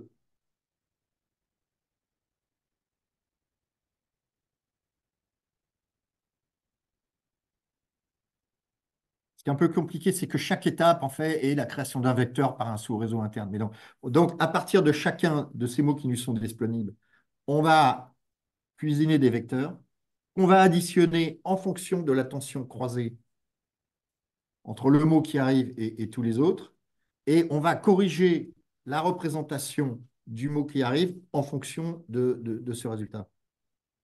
Si je peux donner un exemple, euh, dans Word2Vec, un mot a un poids, et quelle que soit la phrase dans laquelle il va être utilisé. La baguette du magicien, la baguette du boulanger, baguette a la même coordonnée dans le Word2Vec. Ouais, voilà. Dans un LSTM, dans un BERT, par exemple, qui est un modèle de langage large, les coordonnées d'un mot dépendent également des coordonnées des autres mots de la phrase. Et donc, la baguette du boulanger et la baguette du magicien, baguette, eh bien, est impactée par boulanger ou impactée par magicien, et donc se retrouve à une place, un vecteur différent. Et du coup, Oui, ça le rend merci Marc, c'est malin. exactement ça. C'est comme la banque, si j'amène le chien à took the dog at the bank ou à took the money at the bank, ça n'a pas la même signification. Et, euh, et donc, parce que vous voyez, avant, les mots n'étaient présents que par leur trace dans la mémoire interne, en quelque sorte. Alors que maintenant, ils sont présents par ce calcul d'importance croisée entre eux. Et c'est c'est ce mécanisme d'attention qui a donné, c'est-à-dire que voilà, bon, je ne vais pas répéter la même chose, mais et c'est ça qui a fait Le qui a bon. fait le succès des réseaux. Alors après, il y a quelque chose qui est, Excuse-moi, Olivier, juste avant, parce oui, que tu avais Nicolas, une question d'Aurélien dans le chat, alors qui s'applique plutôt au chat GPT, mais que tu vas développer. Mais si on prend l'exemple de chat GPT où l'on pose une question et l'on a une réponse en retour, oui, on comprend qu'il va chercher des sources en lien avec des mots tokens qui composent ma question et qui va ensuite générer du texte en retour. Et la question, c'est comment comprend-il le sens, entre guillemets, de ma question? ouais. Alors là, vous êtes, alors je sais qu'il nous reste qu'un quart d'heure, donc je vais essayer d'aller très vite. Mais là, vous êtes un peu à la fin du process. Parce que là, on a, à part tout ça, on arrive à peu près péniblement, enfin pénible, on a lentement à dire comment on peut faire un modèle qui génère du texte à partir d'un autre texte. Alors, est-ce qu'on peut faire un peu de teasing avec un espace latent ou c'est trop tôt? Vas-y. Non, non, non, c'est toi qui fais c'est ta conférence. Non, non, mais là, juste maintenant, je peux dire juste ce qu'on va dire dans la fin. Donc, une fois qu'on s'est convaincu, qu'on a à peu près compris comment on arrive à générer du texte en sortie à partir d'un texte en entrée, on n'a pas encore tout dit là, mais on y est presque. Après, il y a une seconde question, c'est comment générer du texte qui soit utile, non toxique, qui serve à quelque chose. Voilà. Donc, c'est encore une autre étape d'entraînement. Mais ça, on va y venir. Et puis après, il y aurait encore une autre étape, c'est comment articuler ça avec de la recherche de documents. Mais bon, là, ça n'a pas de fin. Donc là, ce qu'il faut retenir, c'est que on, dans le système récurrent, on traite tout ce qui arrive, tous les tokens qui arrivent sur le même niveau d'importance. Dans le système LSTM, on traite les tokens qui arrivent avec une importance qui est différenciée en fonction de l'état interne de la mémoire. Et dans le transformer, on les traite en fonction d'une attention qui est différenciée en fonction des mots eux-mêmes. Et on utilise ça pour corriger les représentations. Voilà. Alors après, on peut... bon, ce schéma, c'est surtout, il a un intérêt historique parce que c'est vraiment ça qui a été une révélation pour tout le monde. Ça, c'est l'article original qui expliquait le mécanisme d'attention qui a vraiment scotché, là, qui a vraiment frappé la communauté. Et ce qui est Donc, intéressant, excuse-moi Olivier, dans ce papier, c'est que ça c'est devenu un bien commun et oui, et que quelque part, ils peuvent s'en mordre les doigts parce qu'il y en a d'autres qui s'en ont saisis. Mais je trouve que c'est un bel exemple de partage scientifique de la connaissance. bien sûr. D'ailleurs, enfin, il y a un dicton dans le marché, c'est que tout problème qu'on soumet à Yann Lequin, il va dire que ça sera résolu par l'open source. Mais donc, il a réussi à maintenir ça chez Meta et c'est assez spectaculaire. Voilà. Alors, bon, les réseaux qui marchent maintenant, ils sont beaucoup moins. Enfin, à l'intérieur, sont plus compliqués, mais ils ont moins ils sont moins compliqués. Bon, bref. Donc, ça c'est ce qu'on vient de dire, c'est le mécanisme de l'attention croisée. Bon, on n'a toujours pas dit comment je fais des séquences. Alors, il y a plusieurs façons. Soit je fais comme tout à l'heure, je prends plein de mots en entrée euh, avec mon réseau qui a un état interne. Et à chaque fois, je lui soumets un mot de plus. Comme c'était le principe, je fais de 1 à 10, puis après je fais de 2 à 11, etc. Et je peux lui demander de produire soit un certain nombre de mots d'un seul coup, soit des mots un par un. Et, et ce qui marche, je crois, de mieux en mieux, c'est de produire des mots un par un.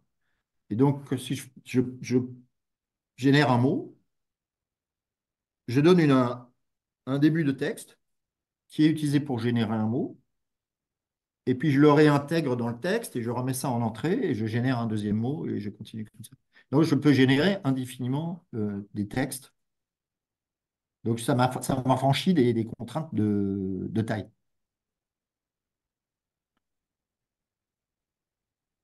Je vous vois perplexe. Non, non, continue. Voilà. Donc, c'est un peu, un peu le mystère de la génération de séquences, c'est ça. C'est-à-dire, c'est que je, f- je fais une prédiction et puis je la réintègre. Voilà. Alors, donc ça, c'est à peu près tout ce que je voulais vous dire sur les. Après, il y a toute une taxonomie de différents modèles. Il y a ceux qui prennent un bloc de mots de tokens et qui créent un bloc de tokens. Il y a ceux qui prennent séquentiellement et qui créent des blocs, et ceux qui prennent séquentiellement et qui créent séquentiellement. Mais les principes à l'intérieur sont les mêmes. Et c'est plutôt celui-là qui marche le mieux en ce moment. Alors après, comment on les entraîne? Alors bon, là, je crois qu'il faut aller très vite. Quand on veut entraîner le premier modèle, euh, parce que quand on faisait des photos de chats et de chiens, il fallait payer des gens pour dire c'est un chat, c'est un chien. Donc ça coûte très cher. Donc là, avec le langage, ce qui est bien, c'est qu'on peut faire des jeux qui servent à rien, mais en très grande quantité. Par exemple, je retire un mot au milieu d'une phrase et j'essaie de la redeviner. Ou je coupe un texte et je présente deux phrases et je demande au modèle de me dire si les deux phrases sont, si son pari, c'est que les phrases étaient à la suite l'une de l'autre dans le texte ou pas. Ou je retire des mots. Voilà. Donc ça, bon, il faut le croire, parce que d'ailleurs on a le résultat sous les yeux, ça marche furieusement bien. Enfin, grosso modo, vous faites ça avec tous les textes de la Terre. Et à la fin, vous avez quelque chose qui sait parfaitement générer des séquences de texte extrêmement crédibles. Alors, dans ce qu'on appelle auto-supervisé, c'est-à-dire c'est qu'on crée un jeu automatique qui correspond à l'apprentissage supervisé où il fallait payer des humains pour taguer des exemples. Mais là, comme ils sont tagués par... enfin, ça coûte beaucoup moins cher de masquer un mot dans une phrase que de payer quelqu'un à dire si c'est un chat ou un chien. Voilà. Donc là, à ce stade, on a réussi à faire un truc qui prend une séquence et qui crache une séquence. Mais, bon, alors là, là, il faut que je passe sur... je vous ai mis des chiffres sur les dimensions que ça implique. Enfin, combien de GPU, pendant combien de jours il faut pour faire ça. Ensuite, bon, on n'est pas, malheureusement, on n'est pas encore arrivé au bout, mais on y est presque. Parce qu'on a fait quelque chose qui crache du langage, mais qui crache du langage qui est très probablement complètement toxique et très probablement absolument pas utile. Donc, c'était la question que vous avez posée tout à l'heure, comment il répond à des questions, etc. Donc, il faut faire une seconde couche d'entraînement qui consiste à orienter le modèle vers des réponses utiles et qui soient conformes à un système de valeurs humain. Alors, si vous demandez à Elon Musk, ce n'est pas le même que celui de Meta, mais donc là, c'est normal puisqu'on est dans l'humain. Et donc, il y a énormément de méthodes qui ont été développées pour faire un, un apprentissage, donc un fine-tuning qui oriente le modèle vers utile et non toxique. Et c'est assez fascinant. En gros, ça consiste très souvent à continuer de changer les paramètres, mais en explorant une partie tout à fait réduite de l'espace des paramètres. Ou, par exemple, je vais faire c'est comme changer une composante de Fourier dans un signal. Et je peux régler une composante de Fourier. Ça va changer tout le signal, mais en fait, ça correspond à un chiffre. Je ne sais pas si l'analogie, enfin pour les gens qui font du traitement du signal, ça doit être très clair, mais peut-être pas pour tout le monde.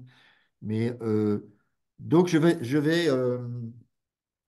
en quelque sorte. Vous vous souvenez le film avec l'alien qui met des tentacules dans le cerveau des gens et puis qui prend leur contrôle? Ben là, c'est un peu pareil. C'est-à-dire qu'en quelque sorte, on met des tentacules sur les paramètres du modèle et on n'agit plus que sur les tentacules. Et il y a beaucoup moins de tentacules que de paramètres.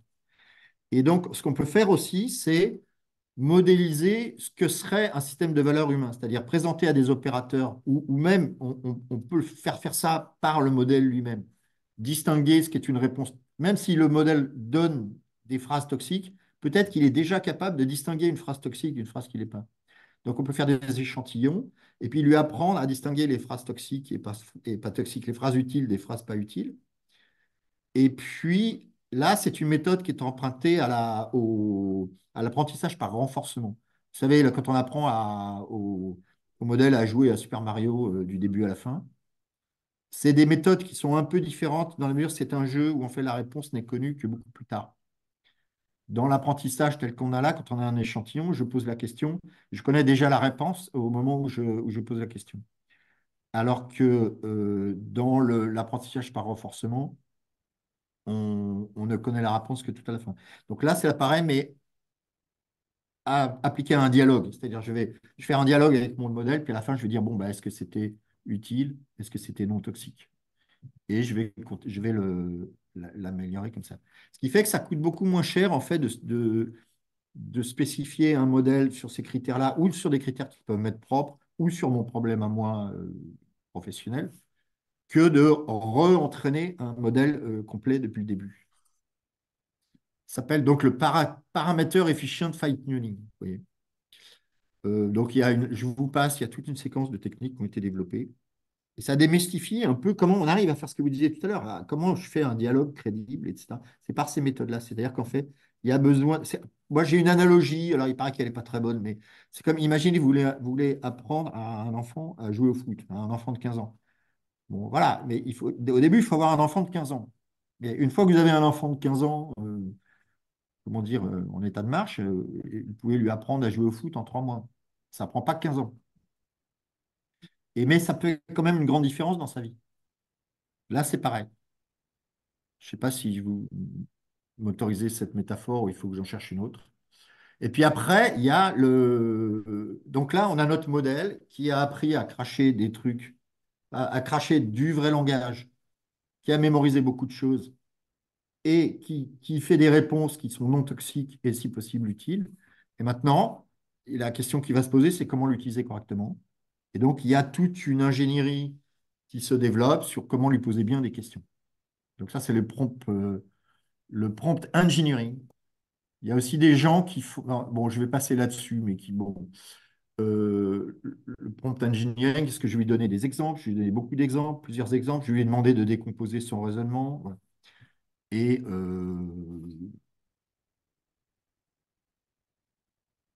voilà, là, on a fait à peu près le tour de Constitutional AI, c'est les gens qui font tout ce dernier cycle de raffinement sans utiliser des experts humains, en essayant de se baser sur le modèle lui-même. Et après, une fois que j'ai fait tout ça, ça me coûte encore très cher d'avoir des modèles si gros.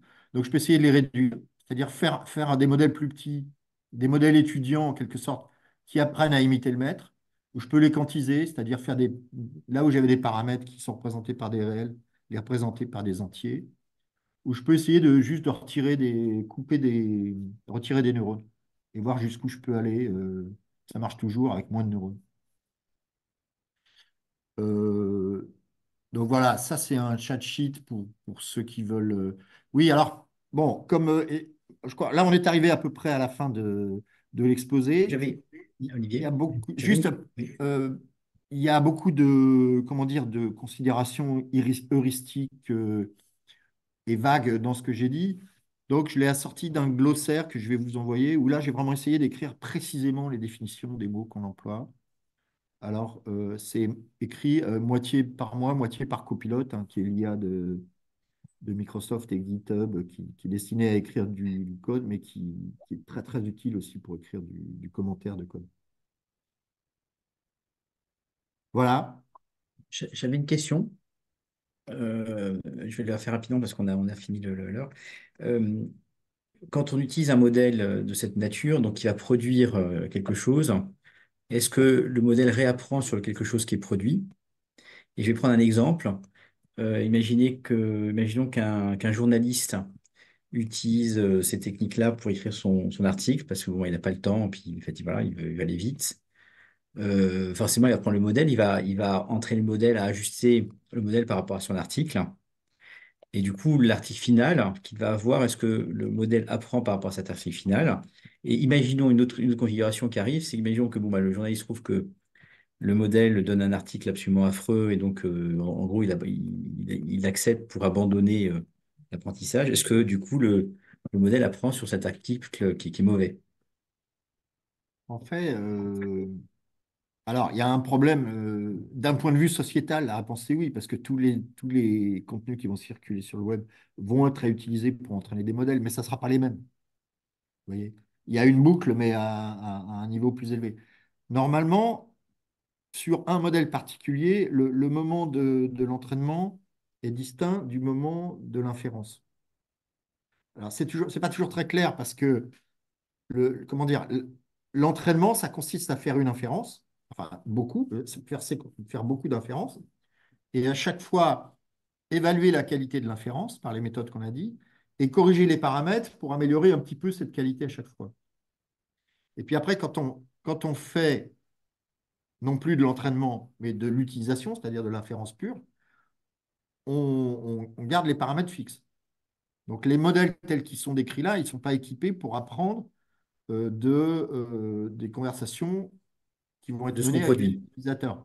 Sauf que vous commencez à avoir des modèles qui ont des fenêtres, le nombre de tokens qu'il peut accepter en entrée, c'est ce qu'on appelle la fenêtre de contexte, qui sont très très longues, enfin qui correspondent par exemple de la longueur d'un livre.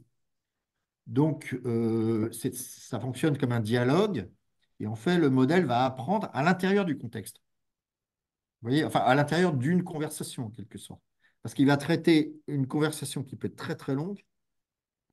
Par exemple, quand j'avais écrit mon glossaire, je l'ai envoyé à Bard. J'ai dit qu'est-ce qu'il faut penser de ces définitions? Il m'a dit ouais, elles sont pas mal, pas très bien écrites. Je te propose de corriger le style. Mais donc ça commençait à être un texte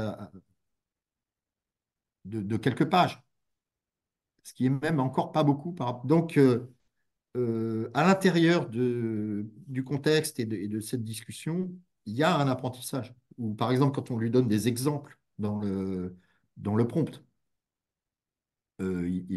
Très clairement, enfin, je ne sais pas s'il apprend des exemples parce que ça ne reste pas dans ses paramètres, mais il s'inspire des exemples pour construire sa réponse. Parce qu'il a intériorisé cette logique. Donc, il y a des propriétés émergentes, mais c'est pas. Bon, et par ailleurs, tous ces dialogues servent certainement, notamment au GAFA, de base d'entraînement pour les modèles suivants. Sauf si on a payé un peu plus cher pour être à l'abri de ça. Je ne sais pas si j'ai répondu à votre question. Oui, oui, et donc dans mon exemple, mais que c'est une question qu'on se pose, c'est que donc le journaliste qui va faire son article, est-ce que la probabilité qu'un autre journaliste fasse exactement le même article, parce qu'il demande la même chose, parce qu'il certainement il voit la même catastrophe, hein, est-ce que ça peut se reproduire ou pas? Non, parce que finalement, il y a tellement de Une haute chemin. dose d'aléas, mais je pense que, alors, pour les articles, je ne sais pas, il y avait ça sur, vous savez, le truc fait des images, là, pardon, j'oublie ça, c'est pas Dali, c'est l'autre. Mid-journée. Euh, Midjourney, il donnait un seed, vous voyez, une graine de nombre aléatoire qui servait de base à tout l'enchaînement aléatoire de la génération. Donc, effectivement, si on donne deux fois le même seed, on va avoir deux fois le même résultat. Mais il y a assez peu de chances. Mais bon, Après, ça pose quand même des questions. On voit bien les procès actuellement eh du New oui, York voilà. Times sur le copyright et le. Bien sûr. Alors simplement, là, ça pose aussi, Nicolas, ça renvoie à la question que tu posais tout à l'heure. Parce que après, il y a des méthodes qui consistent à chercher dans une base de texte, par exemple une base de texte d'entreprise, par un moyen, justement, par des rapprochements de vecteurs sémantiques, de prendre ces textes et de les juxtaposer pour faire un prompt qu'on va soumettre au modèle de langage en lui disant, tu bases ta réponse uniquement sur ce que je mets dans le contexte. Alors, on ne sait pas, dans la question dans l'histoire du New York Times, on ne sait pas très bien si c'est ça qui s'est produit. C'est-à-dire, est-ce que le modèle est allé chercher en ligne des choses et les a concoctées dans la réponse, ou est-ce qu'il avait mémorisé les articles eux-mêmes, vous voyez? Ah non, enfin, je sais pas, moi j'avais compris qu'il avait mémorisé les articles eux-mêmes. Oui. J'ai vu des gens qui posaient Non, moi, Ouais. j'ai l'impression que non, puisque dans ton espace lapin, en fait, c'est un peu ce que montrait au début Olivier. En fait, tu as des vecteurs et tu vas te rapprocher. Et c'est aussi grâce à ça que tu es capable de générer une image d'un chat, mais avec des oreilles de lapin, parce que tu vas chercher des combinaisons dans ton espace. Donc, quelque part, ça rejoint un peu ce que disait Olivier. Tu vas te rapprocher de quelque Ouais. chose, soit qui existait, Hum, un article du New York Times. Et c'est hum. pour ça que plus tu en as qui sont proches avec les stéréotypes médecins, hommes, blancs, femmes, enfin médecins plus, moins, enfin, ce que l'évoquait, donc plutôt une infirmière, on voit bien c'est la régénération d'image, et donc tu vas chercher une proximité. Ouais. Et ce qu'il y a, Nicolas, c'est que Oui, tout à fait d'accord sur la question de l'espace latent. Disons, là, on s'est focalisé sur le moteur, mais enfin, les modèles qui sont maintenant en production, qui sont proposés par les GAFA, c'est des assemblages de modèles maintenant. Et je sais pas qu'ils font des recherches web, ils font, enfin, comment dire, il y a toute une ingénierie qui se développe autour, qui combine différentes briques technologiques, en fait. Il paraît que le dernier de ChatGPT, c'est pas un modèle, c'est 8 modèles, avec un système pour arbitrer entre eux. Je ne sais pas si c'est 8 ou je vais me tomber sur le chiffre. Je n'ai pas vérifié ce que je dis là. Mais... Donc, on arrive à plus distinguer. C'est pour ça que moi, j'aimais bien faire ce travail de regarder vraiment de façon précise le fondement. Parce que dès qu'on va dans la pratique, le fondement, il est oublié. Et il y a tout un foisonnement de choses qui sont faites.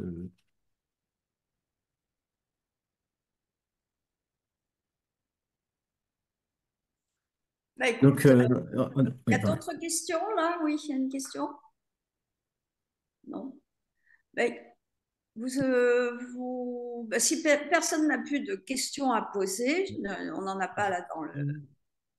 Si, que pensez-vous de la classification de données tabulaires avec des LLM? Apparemment, ils arrivent très bien à le faire. Ce qui est étonnant avec les LLM, c'est qu'ils développent des propriétés émergentes, par exemple, d'être capable de faire certaines tâches cognitives sur lesquelles on ne les a pas entraînées. Comme ça, par exemple, classifier des données tabulaires sur la base de quelques exemples. Donc, il y a quelque chose de mystérieux qui se passe dedans. Oui, je suis d'accord, il y a un vrai problème de rigueur. Enfin, Oui, les modèles sont. c'est intéressant ce que tu dis parce que c'est aussi quand tu fais du prompt engineering, Oui, l'intérêt et la meilleure performance d'une restitution quand tu lui as donné deux, trois exemples sur lesquels il va oui. s'inspirer, sur lesquels il est capable d'extrapoler, mais qui permet aussi de mieux formaliser ton besoin. Alors après, mais là, on s'éloigne un peu de la question qu'est-ce qu'il y a dans le moteur. La grande tendance, c'est faire des modèles en ce moment qui sont multimodaux, c'est-à-dire qui font du texte, mais aussi de l'image et du son. Et puis, des modèles qui sont capables d'articuler un raisonnement et des actions. Parce qu'en fait, pour travailler par exemple avec des données tabulaires, je pense qu'il vaudrait mieux appeler Excel ou appeler un logiciel qui sait vraiment faire des maths. Plutôt que d'essayer de faire des maths plutôt que d'essayer de faire des maths au LLM, ce qu'il arrive à faire, il est Ah, bien très bien. meilleur pour essayer de deviner quand il n'y arrive pas et faire un appel à un programme qui, lui, sait les faire. Même chose pour répondre à des questions, d'ailleurs. Plutôt que d'inventer une réponse, il peut aller faire un appel web ou un appel à une base de données pour étayer la réponse. Donc, c'est les combinaisons de toutes ces méthodes qui vont donner des résultats. Ouais, Notamment, mais ça. excuse-moi, par rapport à la question d'Aurélien tout à l'heure et du sens, ce qui est quand même assez fabuleux, enfin ce qui m'impressionne, c'est que même si tu as complètement raison, le fait d'être un spécialiste et de s'adresser à un spécialiste qui n'est pas ChatGPT ou LLM, c'est bien, mais ça quand même, il a sa capacité de créer, entre guillemets, enfin, de trouver un sens ou de trouver quelque chose qui est proche de ce que tu as formalisé. Même si à l'origine, ça peut être des maths, ça peut être des tableaux, alors qu'il est parti du texte. Et c'est glissant parce que bon, enfin, on peut essayer de lui faire des maths. Bon, par exemple, il sait additionner des chiffres, mais dès qu'on va un peu vers des grands chiffres, ça peut donner des résultats un peu inattendus, quoi. Apparemment, ils prennent des métriques différentes pour les calculs. Il y a de la recherche là-dessus. Oui, oui, mais c'est là qu'il y a, comment dire, les modèles, ils sont pas, parce que si vous voulez bon, là, on s'éloigne aussi du sujet, mais c'est Nicolas, on a eu cette discussion plusieurs fois. Je crois que le modèle, enfin, ce qui va rapporter de l'argent, en gros, en utilisant les réseaux de neurones, c'est pas juste de leur poser des questions. C'est d'articuler ça avec les infos de l'entreprise, avec des actions à faire, des bases de données et d'en faire quelque chose d'utile. Les modèles ont une capacité de mémorisation, ils connaissent toute l'entité grecque, etc. Mais ça, c'est pas très important. Et en particulier, ils ne peuvent pas connaître le détail des infos d'une entreprise, en particulier parce qu'elle change tout le temps. Donc, une fois que c'est articulé avec une façon d'interagir avec l'environnement interne d'une entreprise, là, ça démultiplie les possibilités. Je pense que ce sera ça, les grandes qui feront. Alors, tu réponds à la question de Nagui qui disait les LLM peuvent enrichir les données Ah oui, bien sûr. externes, mais pensez que cela puisse avoir de l'avenir. Moi, je pense que Pas c'est. des Oui, données oui, externes, mais des données internes. les données externes au modèle, qui sont par exemple internes à Ouais, l'entreprise, mais externes au modèle. voilà, Oui, oui. bien sûr, bien sûr. Et comment articuler des actions, enfin, je ne sais pas, poser une Ah oui, c'est question ça. au client, aller chercher dans son dossier, lui proposer quelque chose, enregistrer ce qu'il a demandé, c'est-à-dire articuler un détail de réflexion, de recherche d'informations et de conclusion et d'action. Voilà. Et Ça peut être très utile. oui, parce qu'en complément, il y a quand même le risque par rapport à ce que tu disais de recyclage, c'est que toute l'information publique sur le web, à force de réinjecter, ça tourne en rond. Et Ah, peut-être bien qu'en sûr. 2025, on aura fini, en tout cas les grands modèles, on aura fini d'exploiter tout ça. Et la richesse, elle sera ailleurs, elle sera dans des vidéos, dans des informations d'entreprise, pour justement aller plus loin.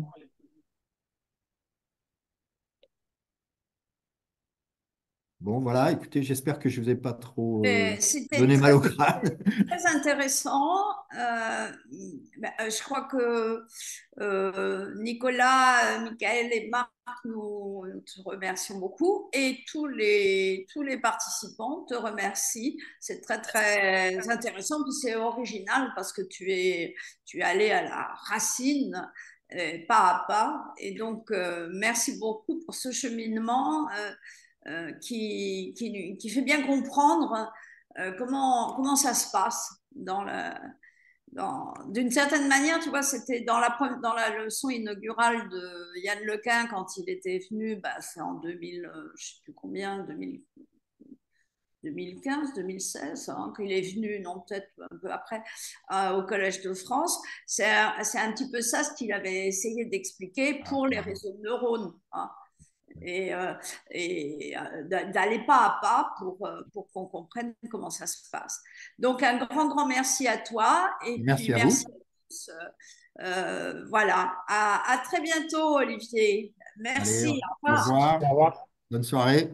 Bonne soirée.